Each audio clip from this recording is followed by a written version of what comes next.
ছোট কালু, এই ছোট কালু, রাগ হয়ে গেছে? বকেছি বলে রাগ হয়েছে? ছোট কালু, তুমি মনে দুঃখ পেয়েছো? হ্যালো গাইস, আজকে আবার একটা নতুন ভিডিও নিয়ে তোমাদের সামনে চলে এসেছি। তোমরা সবাই কেমন আছো? আশা করছি ভালোই আছো। আর আজকের ব্লগটা কিন্তু দুপুরবেলা থেকেই শুরু করছি।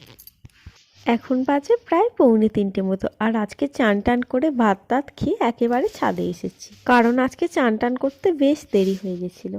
আর দুদিন পর আজকে রোদটাও কিন্তু বেশ ভালোই দিয়েছে, তাই জন্য দেখো আজকে অনেক কিছু কাচাকুচিও করেছি। তার মধ্যেই মশারিটা অনেক দিন ধরেই কাচবো কাচবো করছিলাম, কাচা হচ্ছিল না। আর এই যে দেখতে পাচ্ছি হলুদ ফুলটা, এটা কিন্তু মা অনেক দিন আগেই লাগিয়েছিল, তো এখন দেখছি ফুলটা হয়েছে। আর এই গাঁদা গাছটা বোধহয় নতুন লাগিয়েছে।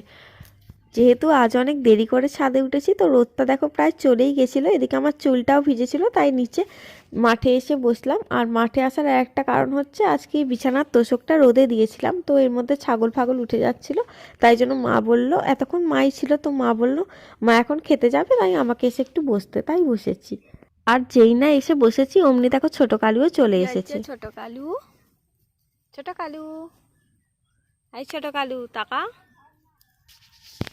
ছোট কালু, কি হয়েছে ছোট কালু? চাটবি না, চাটবি না।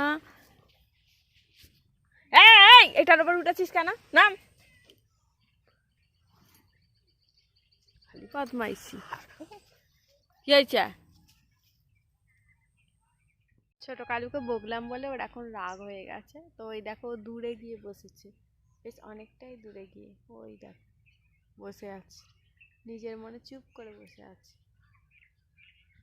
ছোট কালু, এই ছোট কালু, রাগ হয়ে গেছে? বকেছি বলে রাগ হয়েছে?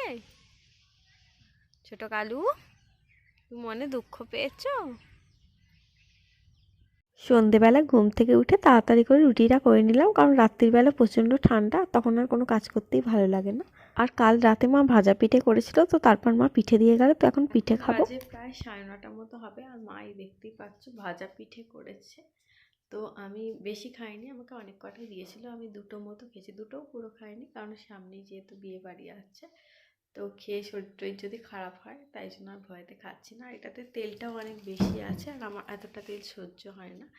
তো চলো, খিদেও প্রচণ্ড জোরে পেয়েছে, তো এবার গিয়ে ডিনারটা করে নেব। ফ্রিজে ডালটা ছিল, তো আমি ফার্স্টে ডালটাকে গরম করে নিচ্ছি। তবে ভাত আমি গরম করব না, কারণ এই যে গরম ডালের মধ্যে ভাতটা দেবো, দিয়ে মাখিয়ে খেয়ে নেব। খাওয়া শেষ করে বসেছিলাম, তো তার মধ্যে দেখলাম বড় চলে এসেছে, তাই ওকেও খেতে দিয়ে দিলাম। ও খেলো ভাত, আর ও এই ডাল তরকারি খাবে না বলেছিল, তো ওকে বলেছিল একটু আলু ভেজে দিতে, তো মা ভেজে দিয়েছিল, ও সেটা দিয়েই ভাত খেয়ে নিল। এখন বাজে প্রায় 11টা। তো চলো, আজকের ব্লগটা এখানেই শেষ করছি। সবাই ভালো থেকো, টাটা, গুড নাইট।